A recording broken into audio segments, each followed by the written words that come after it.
News Talk 1540 KXEL, where Iowa comes to talk. Good morning, I'm Jeff Stein. We've made connection via the magic Zoom machine with Michael Swanger. He is the owner and publisher of Iowa History Journal.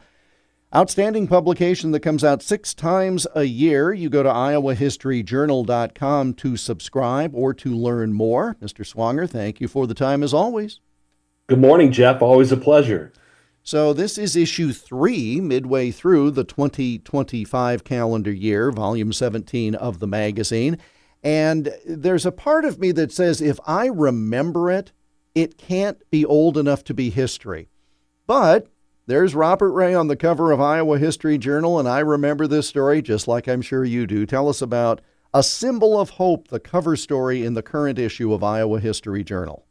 Well, I suppose if you're like me, like you, then you're starting to feel kind of old when you start recalling these things firsthand. You have no idea, friend. Yes, we do. Well, yeah, Symbol of Hope, our cover story, Jeff, is about Governor Robert Ray welcoming Southeast Asian refugees to Iowa following the Vietnam War. We're a little past a week now, past the 50th anniversary of the fall of Saigon, marking the end of the Vietnam War, and of course, the end of the U.S. involvement with it. And of course, there have been a lot of stories about the anniversary of the war and some of the Iowans who stood out in the war. And of course, there were many who served. And we touch on a couple in our story, but this story takes a little different route in terms of commemorating that anniversary. In that it was a story that one had not been told on the pages of Iowa History Journal, had been on my mind for quite some time.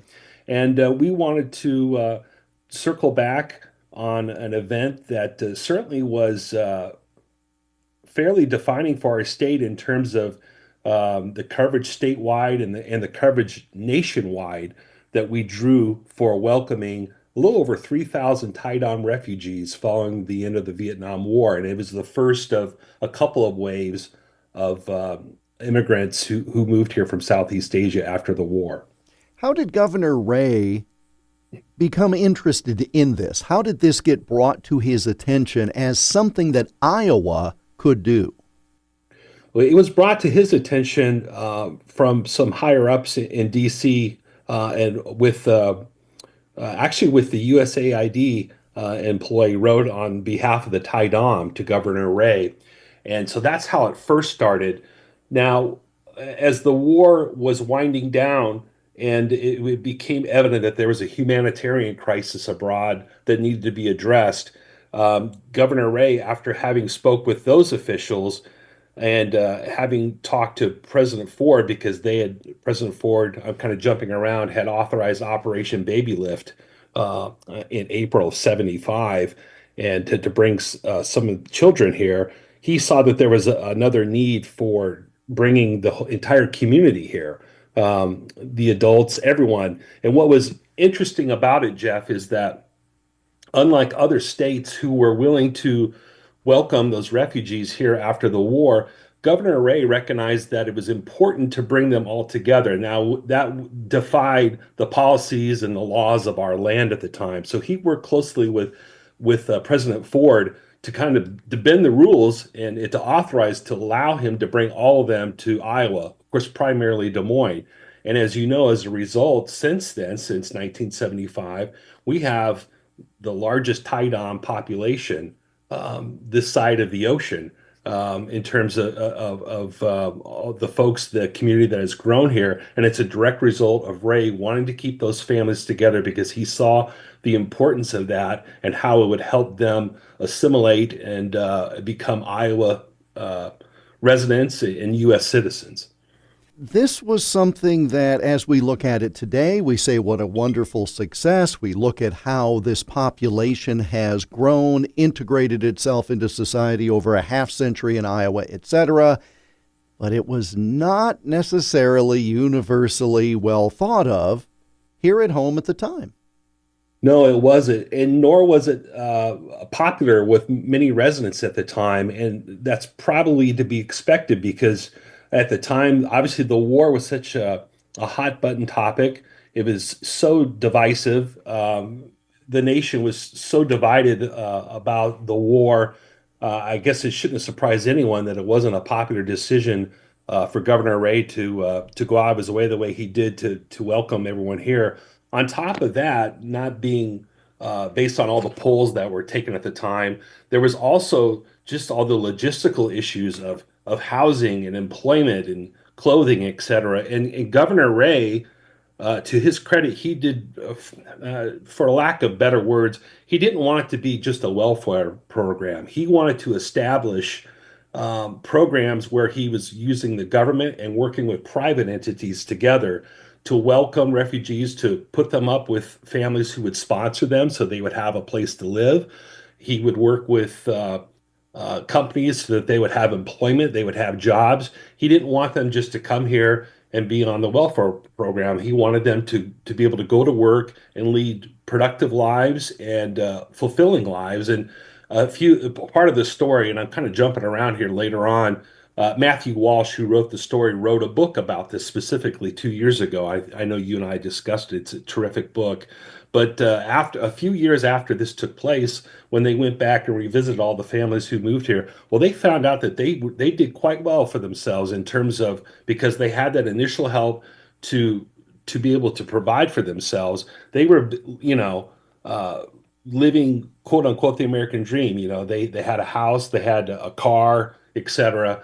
And at that time, that was a big deal, especially in the 70s, especially at the time when in the late 70s, when everyone was struggling with bills, period, gas prices and interest rates for mortgage loans, etc. So it was really remarkable what he did to get the community here and to make them productive members of our society.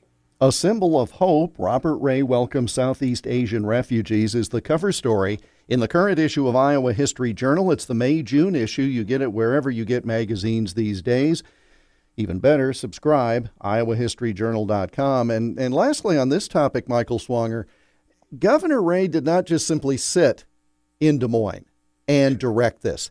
He, yes, went to Washington to meet with President Ford, etc., but he was on the ground in Southeast Asia, seeing things firsthand so that when he told the story back home, and again, some folks may have forgotten, Governor Ray was quite the shutterbug, the amateur photographer, above amateur status. Right. And so he chronicled this and then shared the information in a very personal way, as opposed to just simply, here's a report I heard from somebody else. You're right, Jeff. He didn't take the pencil paper pushing approach to this at all. He took a trip for 2 weeks in the fall of 1979 to Thailand, where he visited some refugee camps in eastern Thailand. He saw firsthand the deplorable conditions and the humanitarian crisis that had been unfolding. So keep in mind, he had traveled there after the war, but this is 4 years later. And what I'm referring to there, and what you mentioned, is a second wave, another wave of immigration to Iowa of folks that we remember being called boat people.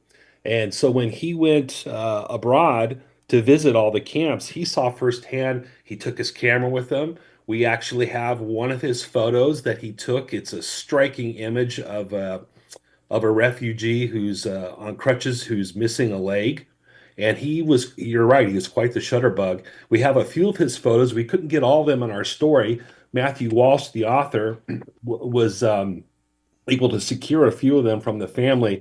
And so we put a couple extra on our website. But yeah, he saw it up close and personal. And, isn't that how anything is affected and changed in the world, is when you have a firsthand observation of something. I think it tends to resonate with you much more deeply than just reading about it or watching it on TV. Excellent recitation of this story in Iowa History Journal, iowahistoryjournal.com. Michael Swanger joins us to talk about the May-June issue. That is the cover story. You've got part two of what was the cover story last time out, and this takes us back to a different conflict in time, and that was America's Civil War. And remind us about this two-part story. You bet. Well, we're touching on the anniversaries of three major wars in this issue, Jeff. the 50th anniversary of the end of the Vietnam War, the 160th anniversary of the conclusion of the Civil War, and then the 80th anniversary of VE Day, which I know we'll talk about. But yeah, the Civil War, it's the second part of Timothy Walsh's excellent series of letters from the front lines and what Iowans went through in terms of not only combat and what they went through in all the major battles they participated in, but just what daily life camp conditions were like and the challenges that they faced in camp in terms of their morale and the challenges they faced from back home in terms of morale. Because again, that was also an unpopular war too, as many wars are. Not all of them, but certainly that was one of them. As we're on the heels of talking about Vietnam, and so he has a few more examples of Iowa soldiers' letters who are just it's amazing when you think back to that time and era, how prolific really these soldiers were. We like to think of ourselves as being a little bit more educated today, perhaps, than the Iowans were then. But when you read the letters that these soldiers wrote, I mean, yes, some of them are fairly basic, but some of them are very eloquent, well thought out, and philosophical. And I would encourage anyone, even if you're not, reading our cover story, maybe pick up a book about it or even just go online and read some of the letters because they'll really touch you and you'll learn a lot about what they went through during the Civil War. And again, this is part two. If we missed part one and the earlier issue, the March April issue, is no longer at the newsstand, I wish there were a way we could get back issues of Iowa History Journal. That's easy to do. Just visit iowahistoryjournal.com and we're Really? happy to get you set up. Thank you for teeing that one up for me. But yeah, we're all of our back issues, as you know, are available. Well, not all of them. Some are sold out, but the ones that we do have are all available online, and most of them are only $5. And if you wait until the fall, we run our annual sale. You can get them half off. Yeah, but don't wait. Don't wait. Yeah, you want the story now. Absolutely. iowahistoryjournal.com. All right, so May 8th of 1945 was Victory in Europe Day. So that makes this the 80th anniversary this time of year, or this year, the end of the Second World War. And it's sort of like at the very front and the very end of the magazine, you've paid homage to the end of World War II, not only with the looking back pictorial segment at the end, but it starts with your publisher's notebook segment. It does. With this being one of the milestone anniversaries, we wanted to touch on VE Day. Spoiler alert, in the next issue, we'll touch on VJ Day. But yeah, there's stories abound, as you know. I mean, there's a life's worth of stories of about Iowans who fought in World War II.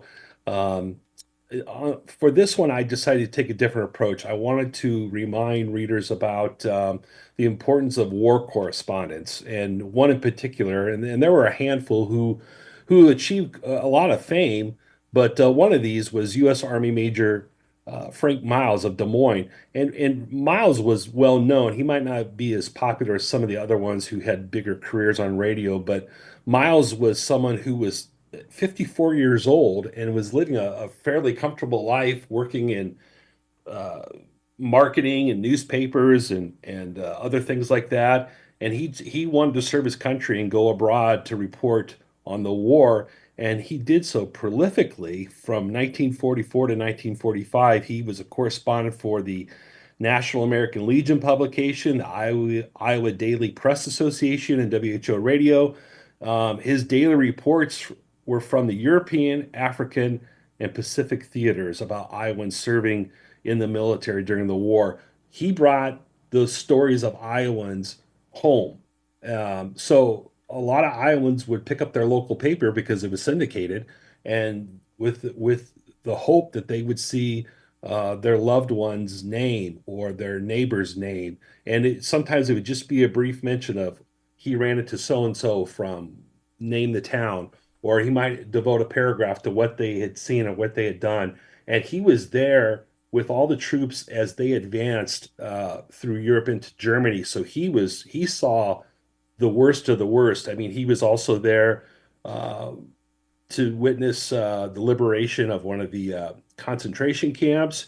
He even found himself at Hitler's mountain chalet as the war ended. And he was there to see it all, and he reported it all, and he did so just remarkably well, and pretty amazing for to look back and think about that he was 54 years old when he decided to go over and do this, and he's embedded with troops who are half his age. which is just a stunning thing. And again, it's not like we think of covering wars today. It's a very different sort of experience, as we've shared with folks from the broadcasting standpoint as well. You know, one of the things that I think that we have lost in our digital world, well, frankly, just broadly, is newspapers. And you've got a wonderful collection of a quartet of headlines. I mean, folks would save newspapers because of the big front page headlines, and we just don't have that same experience today, I guess. Well, I guess I'm one of those folks because if I'm out and about and I have a chance to pick them up, I do all the time Sure, because I'm yeah. fascinated by it. But I know that they're available, most of them at the touch of your keyboard now. Everything's been digitized. But yeah, these are four from my personal collection. Mm. Headlines, front pages from the Register and the Tribune about VE Day. And they're stunning. I mean, just graphically to look at. I mean, you don't see headlines like this anymore. And so, yeah, I would be remiss if I didn't share those for this particular issue. You're right. I'm glad I still have them because every now and then, some of the old newspapers I have that I reference firsthand, as you know, there's just the tactile experience of looking through and reading. I don't know. It just seems right to me. That's how I grew up. I know that's how you grew up too. If you were born and raised reading a newspaper, that's just how you would start your day, and it feels right. The Des Moines Tribune with the logo in the corner saying Iowa, best state in the land, and claiming to be the paper with the pictures. What great slogans. And again, that Absolutely. And those huge, like 80 point, 100 point double deck headlines, yeah, and with rare color too at that time. that's right. So, because they're all printed in black and white, but they would use some red ink to announce victory. I mean, it just jumps out and grabs you. IowaHistoryJournal.com. We're talking about the May-June issue of Iowa History Journal magazine. IowaHistoryJournal.com to subscribe. Also available at all manner of places, including where? You can buy it at every Barnes and Noble in Iowa. We're at most Hy-Vees. We're also at Natural Grocers, which is across Iowa, Whole Foods, Beaverdale Books, Select Mills, Fleet Farm, Walmart, and Hy-Vee drugstores. There's a list on our website, Jeff. You can just go to where it's sold and type in your town, and it'll tell you where to go and find it. And we encourage folks to pick it up off the newsstand. Now, I have to ask this question. Well, it's actually more of a tribute to you in terms of your journalistic integrity, because it must kill you as a White Sox fan. And we're talking via Zoom, and you've got a Sox cap on to keep running these stories about famous New York Yankees. It must kill you. Well, I know. Well, listen, as a Sox fan, you just kind of learn to live with the disappointment over the years. So, we're still That's holding fair. on to 2005 like it was Yes. yesterday. And so it's just part of life, All right.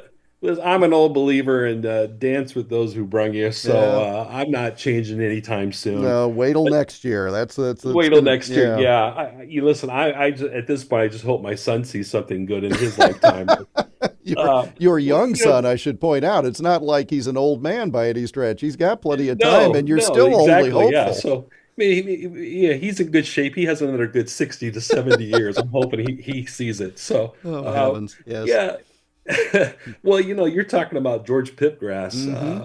one of the legendary pitchers for the 1927 New York Yankees team, arguably the best team in Major League Baseball history.